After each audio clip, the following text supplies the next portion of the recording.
बरसे में, गोकुल चमके बिजली मथुरा बरसे में।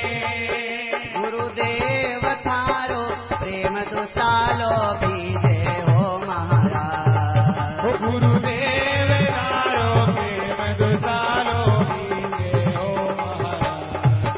गुरुदेव जी हो महाराज। गुरुदेव जी हो महाराज। गुरुदेव मारो अब को जन्म सुधारो महाराज। गुरुदेव मारो हो जन्म सुधारो। गुरुदेव जी हो महाराज। गुरुदेव जी हो महाराज।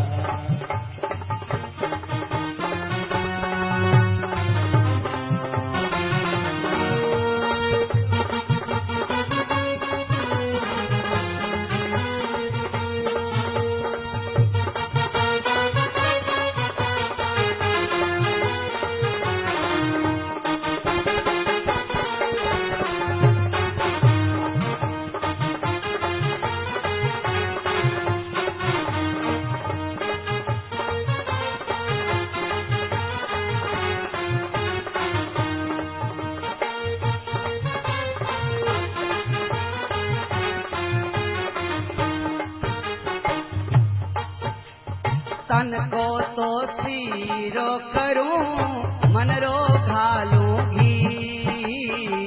तन को तो सीरो करूं मन को गालूंगी। तन को तो सीरो करूं मन रो घालूं घी। तन को तो सीरो करूं मन को गालूंगी। गुरुदेव थारे रुच रुच भोग लगाओ महाराज। गुरुदेव थारे रुच रुच भोग लगाओ महाराज। गुरुदेव जी हो महाराज। गुरुदेव जी हो महाराज। गुरुदेव मारी नैया पार लगाओ महाराज। गुरुदेव मारी नैया पार लगाओ महाराज। गुरुदेव जी हो महाराज। गुरुदेव जी हो महाराज। गुरुदेव जी हो।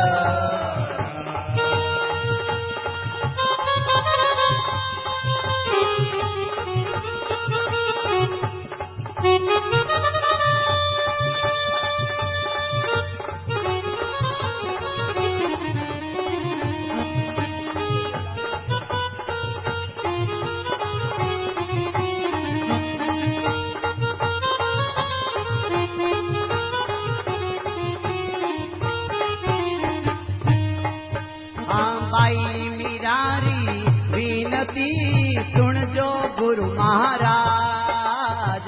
भाई मेरी विनती सुन जो गुरु महाराज।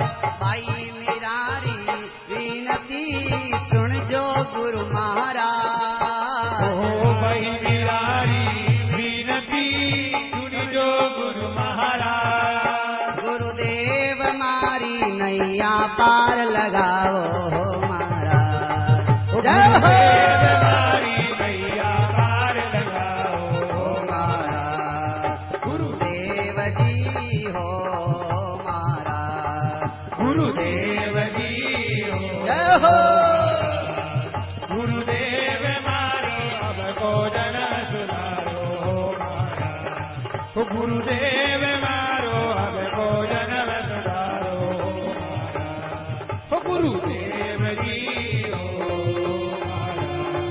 गुरुदेव जी हो महाराज। गुरुदेव जी हो महाराज। गुरुदेव जी हो महाराज। गुरुदेव जी हो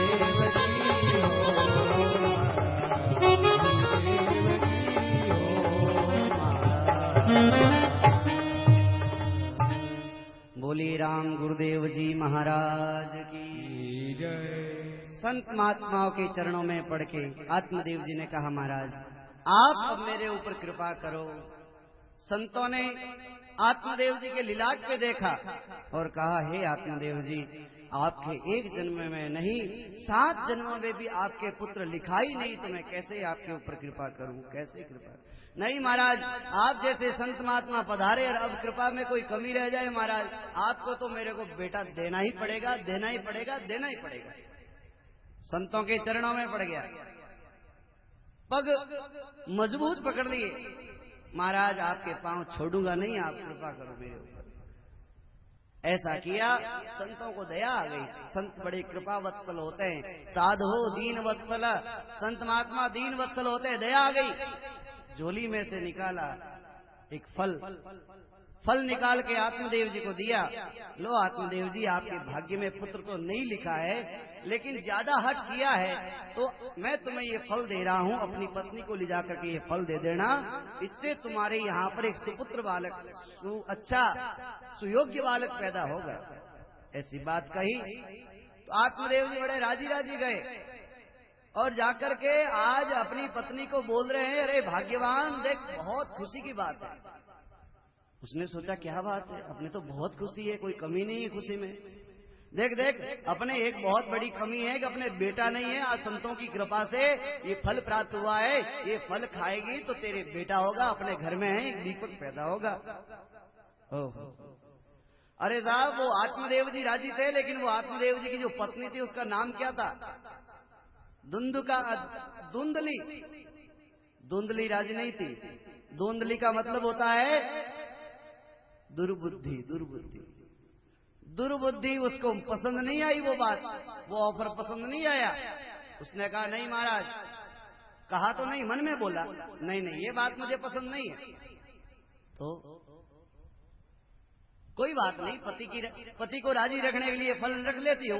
ऐसा करके वो फल उसने अपने पास रख लिया और अपनी जो सखियां थी उन सखियों को बिठा करके और अपनी बहन को बुलाया और बहन से मुलाकात की और उससे ऐसे मीटिंग करी और कहा, देखो मेरे पतिदेव ने ये फल दिया है, इस फल का अब क्या करूं? तो कुबुद्धि होती है ना, उस कुबुद्धि के साथ में कुबुद्धियां ही मिलती है। उनको ऐसा ही सहयोग देने वाली स्त्रियां मिल गई। उन्होंने कहा, देख, पति को राजी करने के लिए ऐसा बोलना कि मैंने फल खा लिया है और तू ये फल खा मत, तेरे घर में जो गाय है उस गाय को ये फल दे दे। बहुत अच्छी बात है, सलाह अच्छी मिल गई, लेकिन मेरे बेटा नहीं होगा तो मेरे पति क्या कहेंगे? उसकी बहन ने कहा, चिंता मत कर, मेरे बेटा होने वाला है, मेरे जो बालक होगा वो मैं तुम्हें दे दूंगा। अरे आपका बालक मुझे कैसे दे दोगे बहन? देख देख, तेरे घर में खाने को बहुत है लेकिन खाने वाले कोई नहीं है। घर की विपरीत स्थिति है, खाने के लिए बहुत है लेकिन खाने वाला कोई नहीं। और वो किसके घर की बात है? आत्मदेव की घर की बात। और हे बहन, मेरी स्थिति सुन, मेरे पास खाने वाले बहुत है लेकिन खाने को कुछ नहीं है। मामला डब्बा गोल है, 4-5 टिंगर है लेकिन खाने के लिए कुछ नहीं है। पतिदेव ज्यादा कुछ काम नहीं करते, तो क्या करें?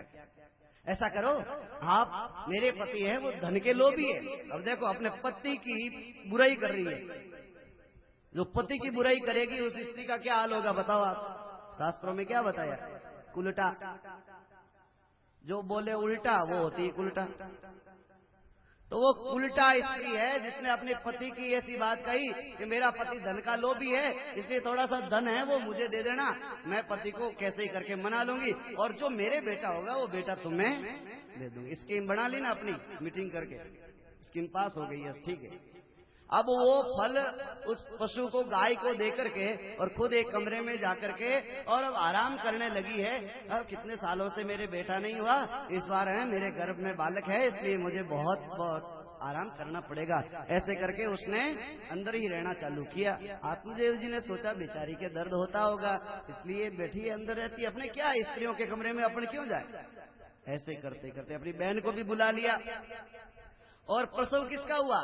बहन का हुआ। और होते ही उसने ले लिया और लेते ही आत्मदेव जी के पास सूचना पहुंचा दी, महाराज बधाई हो, बधाई हो, ऐसे मत बोल देना कि नंद के लालो भयो, क्यों अपनी आदत पड़ रखी है ना, बधाई कब बोलते हैं, नंद के आनंद भयो, लेकिन यहां तो आनंद की जगह और कुछ होने वाला है।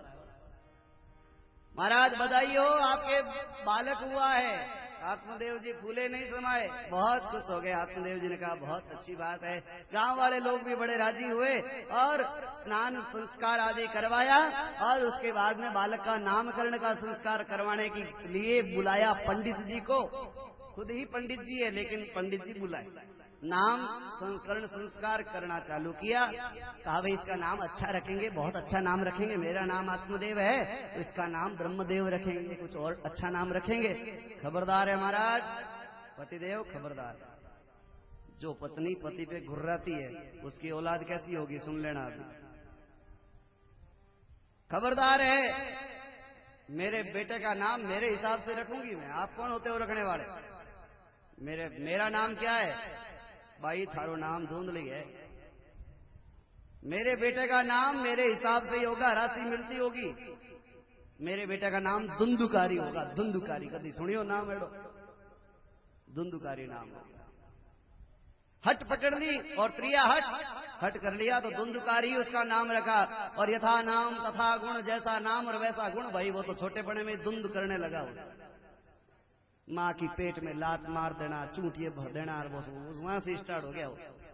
थोड़ा बड़ा हुआ, साथ में खेलने वाले बच्चे हैं उनको उठा उठा के तुंगभद्रा नदी में ऐसे करके पिता के सामने बोलना, माँ के सामने बोलना।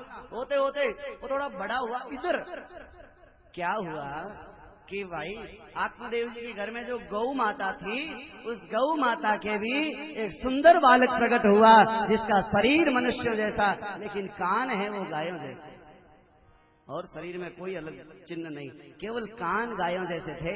इसलिए दूसरा नाम रखने की जरूरत नहीं पड़ी। उनका नाम क्या हो गया? गोकर्ण जी महाराज। हेलो सर, गोकर्ण जी महाराज हुए साहब। अब ये कौन थे? ये संतों का कृपा प्रसाद था।